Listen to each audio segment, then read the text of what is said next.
Shalom, saudara-saudara yang dikasih oleh Tuhan. Mari sebelum kita membaca dan merenungkan firman Tuhan, kita masuk ke dalam doa. Tuhan Yesus, terima kasih untuk sekali lagi Tuhan Kau berikan kami kesehatan dan kesempatan untuk boleh ada pada saat ini untuk merenungkan firman-Mu Tuhan. Kau yang pakai hamba menjadi alat di tangan-Mu untuk menyampaikan isi hati-Mu. Sekali lagi Tuhan, Kau juga yang persiapkan setiap hati kami yang mendengarkannya Tuhan. Dalam nama Tuhan Yesus kami berdoa dan ucap syukur. Amin. Oke. Saudara-saudara yang dikasih oleh Tuhan, pada bulan ini gereja kita merayakan bulan misi ya. Di mana kita memfikirkan bagaimana salah satu amanat agung dari Tuhan itu adalah mengkumandangkan nama Tuhan dan bagaimana kita juga harus memenangkan jiwa. Nah, dan juga saya kan sudah melakukan banyak khotbah mengenai Yusuf, dan ini sudah masuk ke bagian yang kesekian gitu ya. Dan ternyata waktu saya sudah merenungkan, saya sudah menyiapkannya, dan saya melihat bahwa bagian firman Tuhan dari kehidupan Yusuf pada kali ini itu cukup berkesinambungan dengan bulan misi. Jadi tanpa memperpanjang lagi, kita langsung aja buka Alkitab kita ya, seperti biasa. Bapak Ibu, saya sarankan untuk buka Alkitabnya ya, sambil nonton video ini, buka Alkitabnya masing-masing dan sama-sama kita baca ayatnya ya. Hari ini kita akan membahas dari Kejadian pasal yang ke-41 ayat yang ke-37 sampai yang ke-57 ya. Dan saya berikan judul ini hari ini itu bagaimana menjadi saksi Tuhan di dunia yang jahat. Ya, saya ulangi, bagaimana menjadi saksi Tuhan di dunia yang jahat. Jadi saya akan mulai dari ayat 37 ya. Kita lihat dulu bagaimana cerita Yusuf dari ayat 37 sampai ke 57 ini. Usul itu dipandang baik oleh Firaun dan oleh semua pegawainya. Nah, jadi di posisi ini, di poin ini di mana Firaun itu mendapatkan sebuah mimpi ya, dari khotbah yang 3 minggu lalu. Dia mendapatkan mimpi dan tidak ada seorang pun yang bisa mengartikannya. Nah, kemudian Yusuf ini hadir dan muncul, dan akhirnya dia sajalah yang bisa mengartikannya. Dan kemudian dia mengusulkan, dia tidak hanya mengartikan mimpi Firaun, tapi dia mengusulkan ke Firaun, katanya, oke, 7 tahun akan ada masa yang sangat baik. Tapi kemudian akan ada 7 tahun yang masa yang sangat-sangat sukar gitu loh. Jadi Yusuf, dia langsung bilang, jadi waktu masa-masa baik ini kita harus simpan gitu loh. Kita harus nabung gitu dari bahan makanan ini, karena akan ada terjadi sebuah kelaparan yang luar biasa. Melalui mimpinya Firaun itu si Yusuf tahu ya. Kemudian dia kasih ide seperti itu, dan di sini kita baca katanya usul itu dipandang baik oleh Firaun dan oleh semua pegawainya. Bapak Ibu saudara-saudara sekalian ya, bisa bayangkan bahwa di sini Yusuf itu siapa? Yusuf itu adalah narapidana, ya, orang yang baru saja keluar dari penjara. Bahkan di posisi ini dia masih di penjara, dia belum ada dijanjikan untuk dikeluarkan, tapi dia dihadapkan kepada Firaun karena konon katanya salah satu dari juru minum bilang ke Firaun, ada orang nih bisa mengartikan mimpi yang hebat gitu loh. Dan dia kasih ide gini, dan semua katanya Firaun dan pegawainya ya itu dengerin. Ya, ini kalau bukan pekerjaan Tuhan, mana mungkin? Ya, memang satu sisi bagaimana Yusuf itu pasti baik gitu loh. Dimanapun dia berada, dia selalu membawa berkat gitu. Dia selalu menjadi berkat bagi orang-orang banyak. Tapi di sisi lain, kita lihat bagaimana mungkin ini terjadi kalau bukan karena campur tangan Tuhan. Ya, ayat 38, lalu berkatalah Firaun kepada para pegawainya, mungkinkah kita mendapat orang seperti ini, seorang yang penuh dengan roh Allah? Bapak Ibu saudara-saudara sekalian, Mesir bukanlah bangsa yang menyembah Allah. Mereka menyembah dewa Ra, ya. Dewa apa itu? Dewa matahari. Bapak Ibu tahu kalau ikutin mitologi Mesir gitu ya, mereka menyembah dewa Ra namanya, dewa matahari. Dan di sini bahkan Firaun, seorang raja, dia bisa mengeluarkan statement ini. Katanya, mungkinkah kita mendapat orang seperti ini, seorang yang penuh dengan roh Allah? Ya, di sini udah menjadi sebuah kesaksian keberadaan Yusuf bagaimana adanya Yusuf dan berani berbicara dan bagaimana dia dipakai Tuhan, dia itu sudah menjadi saksi Tuhan di sini. Di bangsa yang jahat, di bangsa yang tidak mengenal Tuhan. Kata Firaun kepada Yusuf, oleh karena Allah, lihat, bahkan sekarang Yusuf pun mengakui Allahnya Yusuf. Firaun pun mengakui Allahnya Yusuf, ya. Dia bilang oleh karena Allah telah memberitahukan semuanya ini kepadamu, tidaklah ada orang yang demikian berakal budi dan bijaksana seperti engkau. Menjadi saksi di bangsa itu. Engkaulah menjadi kuasa atas istanaku, dan kepada perintahmu seluruh rakyatku akan taat. Hanya tahta inilah kelebihanku daripadamu. Saya melihat ini seperti apa ya? Ya, Firaun di sini bahkan dia menempatkan diri dia itu sebagai simbolis saja. Dia bosnya, dia ibaratnya presidennya, tapi segala urusan internal, semua masalah bangsa, bahkan istana Firaun sendiri pun itu Yusuf yang pegang. Luar biasa, ya. Selanjutnya apa katanya? Selanjutnya Firaun berkata kepada Yusuf, dengan ini aku melantik engkau menjadi kuasa atas seluruh tanah Mesir. Bapak Ibu, ini apa ya? Melantik Yusuf, kalau biasa kan orang menjadi ada posisi gitu ya, menjadi tangan kananku, menjadi ajudanku, menjadi orang kepercayaanku. Enggak, ini katanya menjadi kuasa. Artinya power yang dimiliki oleh Yusuf itu, wah, bisa dibilang dia sudah rajanya Mesir gitu loh. Dia sudah menjadi rajanya Mesir di poin ini, ya. Sesudah itu Firaun menanggalkan cincin materainya, bahkan materai. Bapak Ibu, di zaman dulu itu setiap raja itu mereka punya kayak cincin materai, itu dimana yang mereka bisa pakai lilin. Kalau Bapak Ibu pernah lihat video-video yang zaman dulu, mereka pakai lilin dicairkan, ya, kemudian mereka pakai cincinnya itu dia lepaskan terus dia stempel gitu. Nah, itu cincin materai itu, dan itu nggak ada yang punya selain raja, ya. Dia sampai si Firaun ini saking percayanya sama si Yusuf, dia lepasin cincin materainya. Jadi kalau emang Yusuf gak punya integritas, gak punya kejujuran, wah, habis tuh Firaun. Habis itu. Itu udah pasti, ibaratnya kalau kita di zaman sekarang ya, seorang bos kasih ke anak buahnya itu pin ATM-nya. Atau udahlah nih, yang rekening saya yang tanda tangan kamu aja deh, jadi nanti kalau ada transaksi kamu aja tinggal tanda tangan gitu. Ini menurut saya juga nggak dimasuk akal, ya. Tapi karena mungkin, ya, saya percaya ini kalau bukan karena pekerjaan Tuhan, bukan karena campur tangan Tuhan, ya nggak mungkin juga ini terjadi gitu loh. Tapi ya ditambah dengan bagaimana si Yusuf ini adalah orang yang memang bisa dipercaya pada dasarnya. Kemudian apa katanya? Dan mengenakannya pada jari Yusuf, dipakaikannya lah kepada Yusuf pakaian, ya, daripada kain halus, dan digantungkannya lah kalung emas pada lehernya. Jadi benar-benar diagungkan oleh Firaun. Lalu Firaun menyuruh menaikkan Yusuf dalam keretanya yang kedua, dan berserulah orang di hadapan Yusuf, hormat. Tuh. Ya, demikianlah Yusuf dilantik oleh Firaun menjadi kuasa atas seluruh Mesir. Ayat 44, berkatalah Firaun kepada Yusuf, akulah Firaun, tetapi dengan tidak setahumu, seorang pun tidak boleh bergerak di seluruh tanah Mesir. Jadi dia sendiri mengatakan, ya, sebagai titelnya saya masih Firaun, ya. Tapi katanya seorang pun tidak boleh bergerak di Mesir.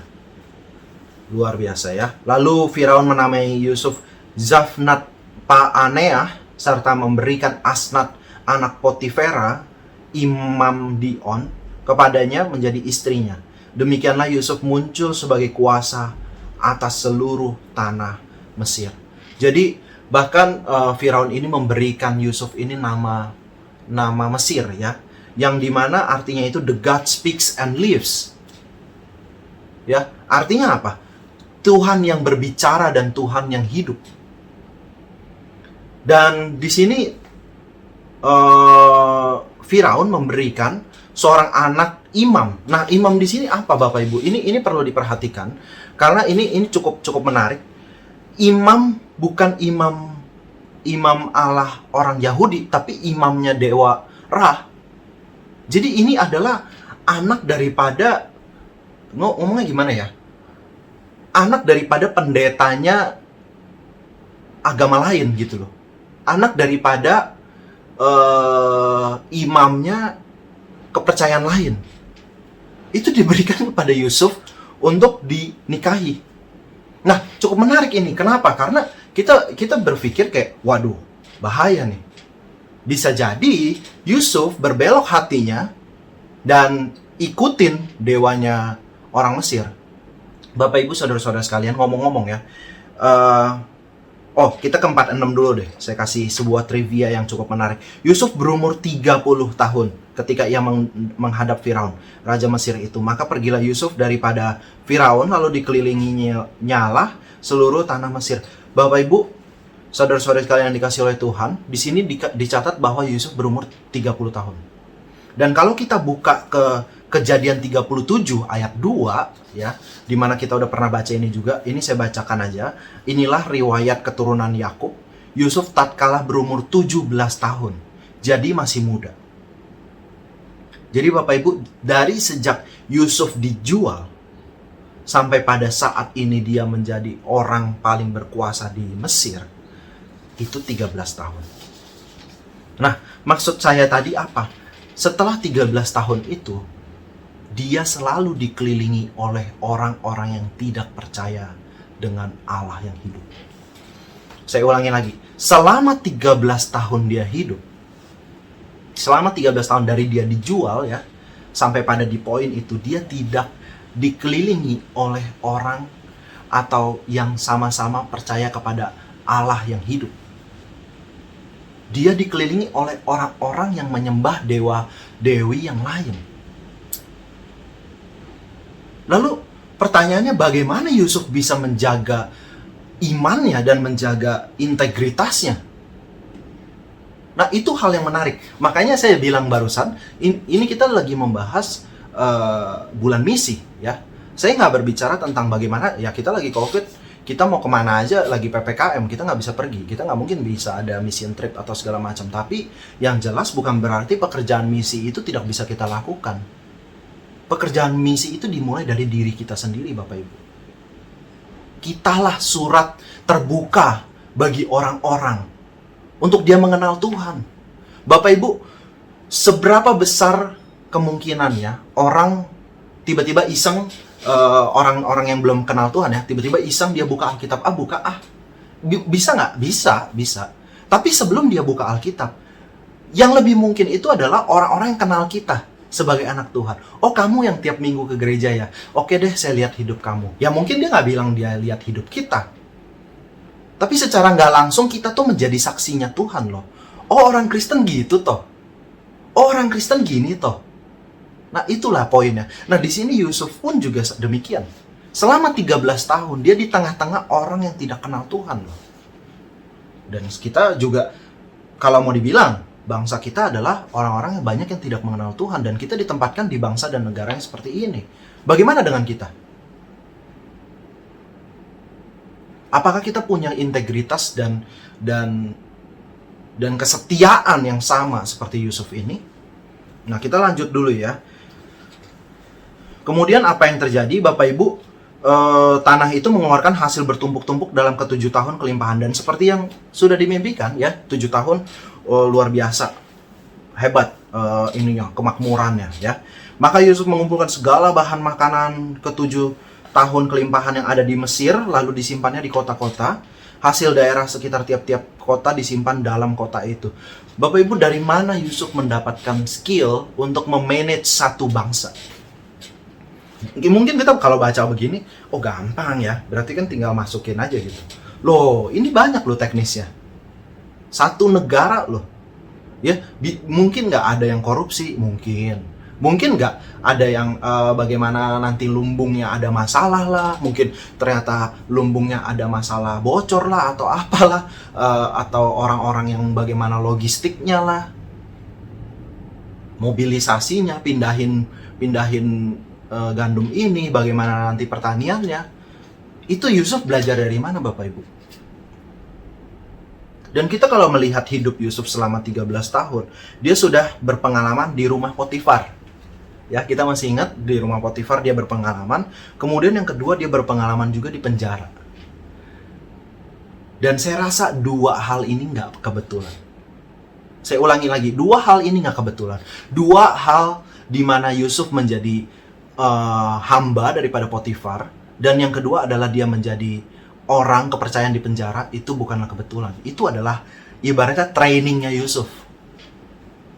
Itu adalah masa bagaimana dia dilatih, dibentuk sebelum dia mengemban sebuah tugas yang lebih besar lagi, yaitu memanage satu negara, satu bangsa. Mana mungkin kepikiran oleh Yusuf. Tapi yang kepikiran oleh Yusuf adalah, oke, hari ini saya jadi apa? Saya jadi hambanya orang nih. Ya udah, saya lakukan dengan sepenuh hati. Saya lakukan seperti saya benar-benar ini melakukan ini untuk Tuhan, bukan untuk Potifar. Dan kemudian waktu dia di penjara pun, dia menjadi orang yang dipercaya. Saya rasa itu semua dibentuk dan Tuhan izinkan itu untuk membentuk Yusuf. Makanya sekarang dia punya skillnya, dia punya manajemen skillnya, di mana dia bisa memanage satu bangsa. Itu luar biasa, bukan hal yang gampang, bukan hal yang kita pikir semua orang bisa, enggak. Apalagi bangsa Mesir, terus yang mimpinnya bukan orang Mesir lagi. Nah, kok bisa orang dengerin? Nah, bingung kan? Itu artinya bagaimana Yusuf itu bisa menjadi saksi, bagaimana dia bisa dipakai luar biasa. Nah, itu poin yang saya mau bagikan di hari ini gitu ya. Bagaimana kita orang Kristen itu menjadi saksi di dunia yang jahat ini. Demikianlah Yusuf menimbun gandum seperti pasir di laut. Sangat banyak tuh katanya. Sehingga orang berhenti menghitungnya karena memang tidak terhitung. Wah, gila ya. Sampai-sampai katanya gandumnya itu sampai nggak terhitung. Seperti pasir di laut katanya. Itu berarti wah, banyak setengah mati ya. Ya, sebelum datang tahun kelaparan itu lahirlah bagi Yusuf 2 orang anak laki-laki yang dilahirkan oleh Asnat, anak Potifera, imam di On. Yusuf memberi nama Manasye kepada anak sulungnya, sebab katanya, Allah telah membuat aku lupa sama sekali kepada kesukaranku dan kepada rumah bapakku. Dan kepada anaknya yang kedua diberi nama Efraim, sebab katanya Allah membuat aku mendapat anak dalam negeri kesengsaraanku. Bapak Ibu, tadi saya udah katakan bahwa Yusuf ini diberikan seorang wanita daripada Firaun menjadi istrinya, itu seorang anak daripada imam dewa lain ya. Tapi ternyata Yusuf itu tetap menjaga integritasnya.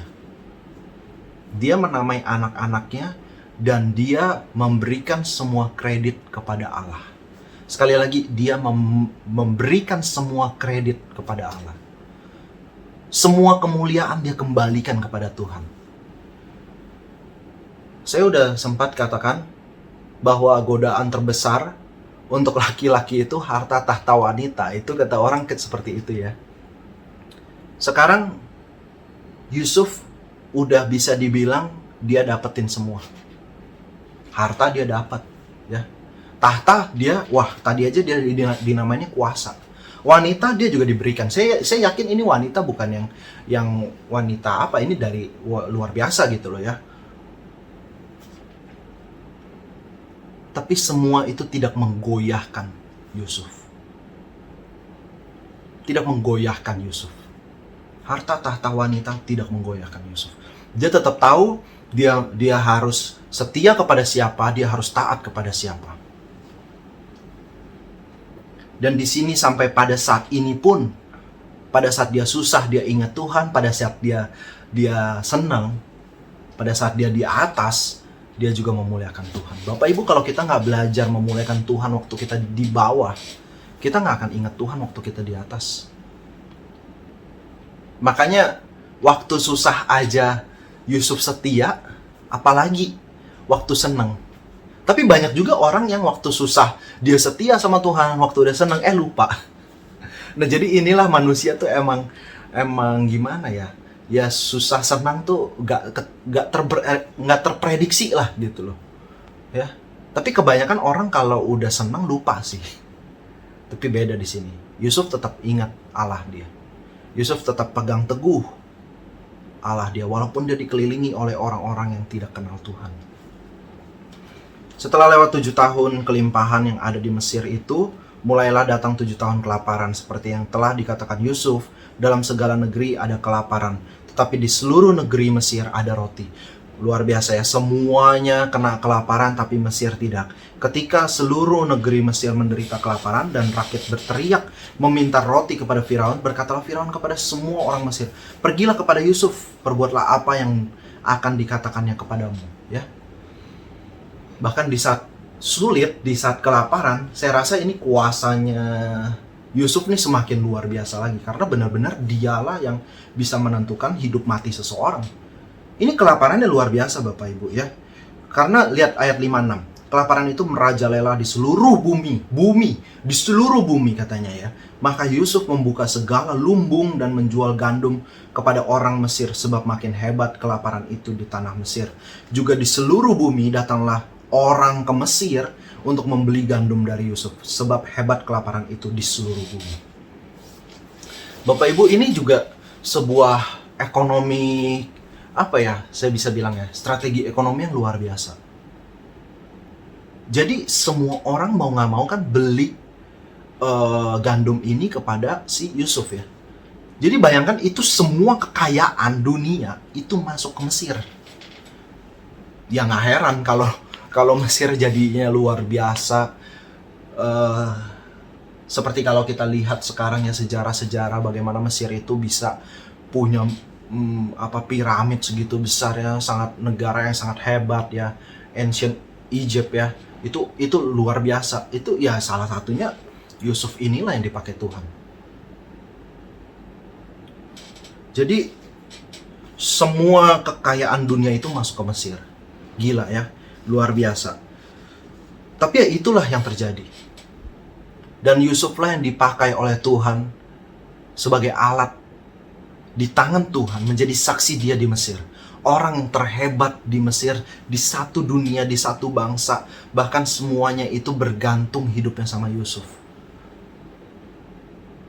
Dari orang yang dijual, dari orang yang bukan siapa-siapa. Bapak Ibu, dari kisah ini saya mau mengambil beberapa poin ya, untuk mengingatkan kita semua, untuk menegur kita semua. Apa yang kita bisa ambil dari kisah ini? Ya. Yang pertama itu adalah acknowledge God in our life. Akui Tuhan. Akui Tuhan dalam hidup kita.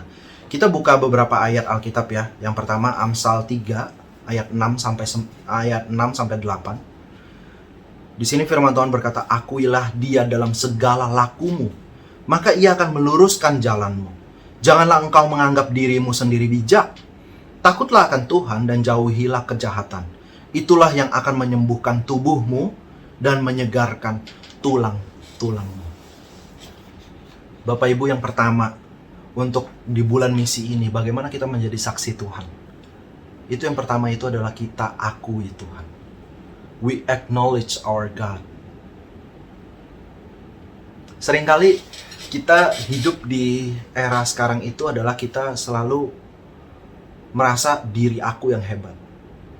Wah, gara-gara gua nih bisa kayak gini nih. Gara-gara saya nih, gara-gara aku nih, keren nih. Wah, luar biasa. Coba kalau nggak ada saya, coba kalau nggak gua bantuin. Coba kalau aku nggak ikutan. Wah, nggak mungkin tuh, pasti bubar tuh.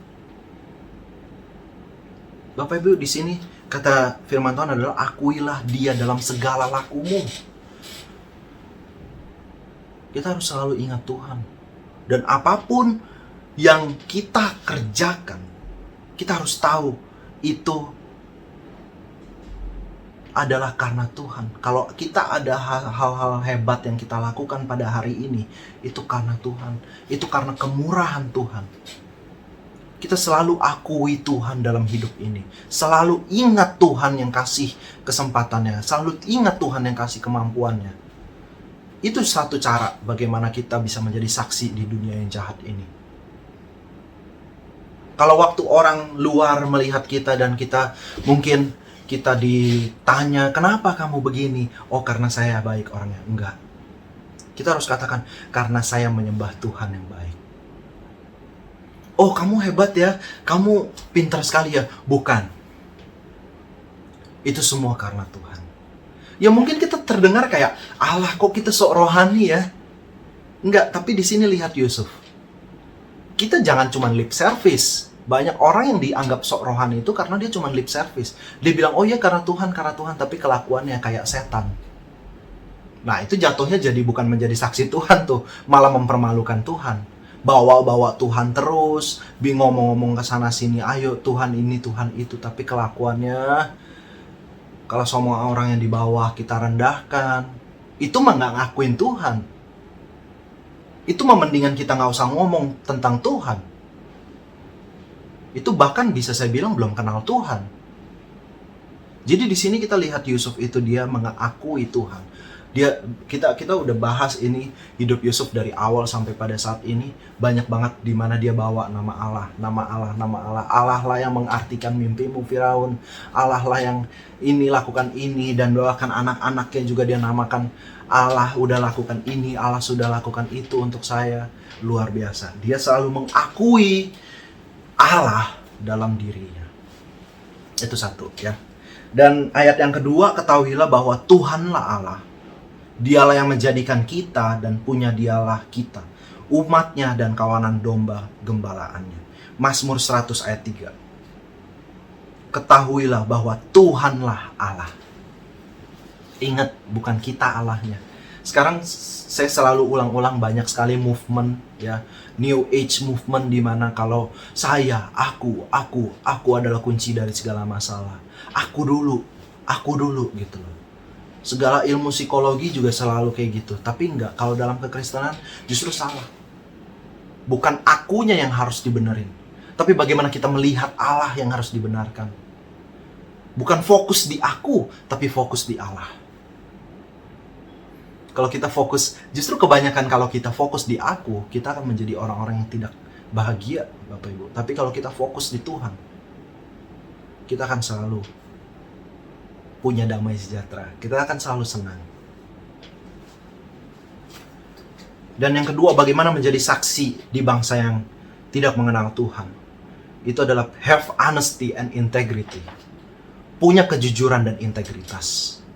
Bapak Ibu, ini adalah sebuah hal yang sangat-sangat langka di zaman kita ini. Apalagi berbicara tentang integritas ya. Integritas itu apa sih? Integritas itu adalah di mana kita melakukan tanggung jawab kita walaupun nggak ada orang yang ngeliat. Atau kita selalu berpegang teguh pada prinsip kita walaupun kita nggak ada yang lihat, nggak ada yang puji, nggak ada yang tahu. Tapi kita tetap dalam prinsip kita. Integritas. Punya kejujuran. Lukas 16 ayat 10. Barang siapa setia dalam perkara kecil, ia setia juga dalam perkara-perkara besar. Dan barang siapa tidak benar dalam perkara-perkara kecil, ia tidak benar juga dalam perkara-perkara besar. Jadi jikalau kamu tidak setia dalam hal mamon yang tidak jujur, siapakah yang akan mempercayakan kepadamu harta yang sesungguhnya? Bapak Ibu, tidak setia dalam hal mamon yang tidak jujur, maksudnya apa? Mamon itu uang. Uang itu dibilang firman Tuhan itu tidak jujur. Nah, siapakah yang akan mempercayakan kepadamu harta yang sesungguhnya? Harta yang sesungguhnya itu apa? Keselamatan.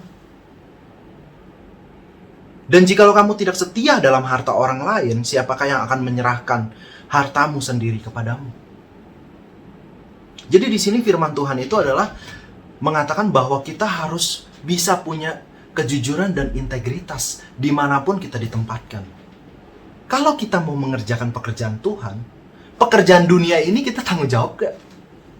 Jangan kita bilang, oh saya mau pelayanan tanggung jawab, tapi kerjaan di kantor saya terlantarkan. Oh itu salah Bapak Ibu. Ya, bukan berarti kerjaan kantor itu lebih penting. Enggak, salah. Kerjaan Tuhan lebih penting, benar. Tapi bukan berarti kita bebas. Kita nggak usah pikirin kerjaan-kerjaan duniawi yang dimana kita dipercayakan juga oleh Tuhan. Nah seperti Yusuf ini, kalau seandainya dia sikapnya adalah, oh saya di rumah Potifar, oh saya di bangsa lain, ya udahlah ya kerjainnya biasa aja ya. Ini kan rumah orang yang nggak percaya Tuhan nih. Nanti kalau dia diberkatin, aduh, Sayang dong. Ya, kadang orang Kristen tuh suka membenarkan dirinya untuk nggak tanggung jawab, suka membenarkan dirinya untuk nggak melakukan yang terbaik. Nggak, beda dengan Yusuf. Dia dimanapun dia ditempatkan, pekerjaan sekecil apapun dia setia. Bahkan di penjara pun dia setia. Dia punya integritas. Makanya Tuhan ujung-ujungnya pakai dia untuk mimpin satu bangsa. Kalau dia di penjara nggak setia, dan kalau dia di penjara ngedumel terus, kalau dia di penjara itu tidak jujur dan tidak punya integritas, gak mungkin Tuhan percayakan bangsa sebesar itu untuk Yusuf yang pegang. Bagaimana dengan kita? Apakah kita punya kejujuran dan integritas? Jangan berbicara tentang menjadi saksi Tuhan. Makanya saya bilang tadi, kalau kita kebanyakan ngomongin Tuhan, kalau kita udah acknowledge God nih, yang pertama kita akui Tuhan, tapi kita nggak disertai dengan perbuatan yang seperti ini nih, yang jujur dan integritas, percuma. Mau tiap hari kita kirim-kirim renungan, mau tiap hari kita ngomongin Tuhan, Tuhan ini, Tuhan itu, tapi kita ternyata di kantor nggak punya kejujuran, nggak punya integritas, siapa yang bisa dimenangkan untuk Tuhan? Yang ada kita bikin malu. Jadi integritas dan kejujuran ini sangat amatlah penting. Yusuf punya itu banget. Dan kita harus belajar. Ya. Dan yang terakhir adalah setia. Be faithful. Be faithful, ya. Bapak Ibu, kalau kita lihat kehidupan Yusuf, 13 tahun hidupnya baru berubah. Sebelum itu, bagaimana hidupnya? Itu seperti neraka, Bapak Ibu. Seperti neraka dalam dunia. Dijual, terus luntang-lantung sana-sini, dihianati, dibohongi, difitnah, dilupakan. 13 tahun. Bapak Ibu, saya hanya berandai-andai. Jikalau di tahun ketiga, di saat dia baru masuk ke rumah Potifar gitu ya, dia merasa, wah, udah lumayan nih jadi ajudannya orang penting di istana. Sedangkan waktu saya ikut Tuhan, saya nggak ada tuh dijagain Tuhan. Saya malah dijual sama saudara-saudara. Udah lupain Tuhan. Udah, nggak akan ada kisah Yusuf seperti ini. Oke, kalau sekarang kita berbicara tentang, udah 10 tahun nih ikut Tuhan, tapi kok saya masih di penjara? Udah belasan tahun nih ikut Tuhan. Mungkin di tahun ke-12 deh. Bapak Ibu sekalian dan saudara-saudara sekalian, tinggal 1 tahun lagi. Dia nggak tahu nih, tahun depan nih, di mana Tuhan akan angkat dia gitu loh. Dia nggak tahu. Nah, coba kalau di saat itu dia putuskan, udahlah capek ya ikut Tuhan. Udahlah lupain. Bapak Ibu saudara-saudara sekalian, di sini kesetiaan itu sangat penting. Di mana kita menjadi saksi Tuhan. Ya. Di sini Yusuf dia setia sama Tuhan bukan karena dia tahu loh dia akan menjadi orang terbesar di Mesir. Dan bukan karena itu. Sekali lagi saya ulang, kesetiaan Yusuf itu motivasinya bukan supaya dia menjadi orang besar. Nah, banyak orang-orang Kristen zaman sekarang yang setia dengan motivasi yang salah. Setia dengan motivasi, saya mau setia supaya nanti jadi kayak Yusuf. Mungkin sekarang saya susah, tapi nanti Tuhan akan ubahkan hidup saya. Saya jadi kayak Yusuf, jadi orang besar kan. Loh, Yusuf kayak begitu, masa saya enggak? Nah, itu kesetiaan yang salah, karena motivasinya salah. Sekarang saya tanyakan Bapak Ibu sekalian, apa yang menjadikan Yusuf itu setia? Apakah dia tahu dia akan hidupnya seperti itu? Enggak. Yang menjadikan Yusuf itu setia karena dia tahu Tuhan yang dia sembah itu sudah menjadi Tuhan yang baik bagi hidup dia. Dia setia itu bukan karena ada iming-imingnya, tapi dia setia itu karena Tuhan sudah lakukan sesuatu untuk dia. Saya ulangi sekali lagi, banyak orang Kristen yang setia karena diiming-imingi. Kamu setia, nanti kamu dijaga, nanti kamu tetap sehat, nanti kamu jadi kaya. Salah. Yang benar itu adalah kita setia karena apa yang sudah Tuhan lakukan di atas kayu salib. Itu baru kesetiaan yang benar. Bapak Ibu, hidup kita di dunia ini bisa jadi sampai mati kita begini. Sekali lagi saya ulangi, mungkin kita terdengar, wah, kok sadis banget ya. Tapi itulah kenyataan. Bisa jadi kita sampai mati. Bisa jadi sampai kita ketemu Tuhan lagi. Kita tetap seperti kondisi sekarang ini. Tapi apa yang berbeda, Bapak Ibu saudara-saudara sekalian? Orang yang benar-benar di dalam Tuhan, dia tetap bisa setia sama Tuhan walaupun kondisinya gak berubah. Kenapa? Karena apa yang sudah Tuhan kerjakan di atas kayu salib itu cukup untuk bikin dia setia. Sekali lagi saya ulang, apa yang Tuhan sudah kerjakan di atas kayu salib itu cukup untuk membuat kita setia. Jangan sampai kita setia karena ada iming-iming, Bapak Ibu. Oh, setia sama Tuhan, nanti hidupnya lancar. Oh, setia sama Tuhan, nanti kamu jadi sehat. Oh, setia sama Tuhan, nanti kamu ini, kamu itu. Oh, nggak tentu. Tapi yang jelas kalau kita setia sama Tuhan, Tuhan beserta dengan kita. Dia yang pegang tangan kita. Dan artinya apa? Hidup kita dipenuhi dengan damai sejahtera dan sukacita. Nanti lain kali saya akan bahas lagi ya tentang kesukacita, tentang bahagia atau sukacita yang secara Alkitab itu gimana. Ya, itu sangat luar biasa. Bukan karena kondisi, bukan karena situasi, tapi kita sukacita karena kita di dalam Tuhan. Demikianlah firman Tuhan pada hari ini. Mari kita tundukkan kepala, kita berdoa. Tuhan Yesus, terima kasih Tuhan untuk kasih-Mu, untuk firman-Mu. Terpujilah nama-Mu Tuhan, biarlah setiap kami yang mendengarkannya Tuhan boleh tertegur Tuhan, dan kami boleh berubah kalau ada dosa dalam hidup kami. Terpujilah nama-Mu Tuhan, dalam nama Tuhan Yesus kami berdoa dan ucap syukur. Amin.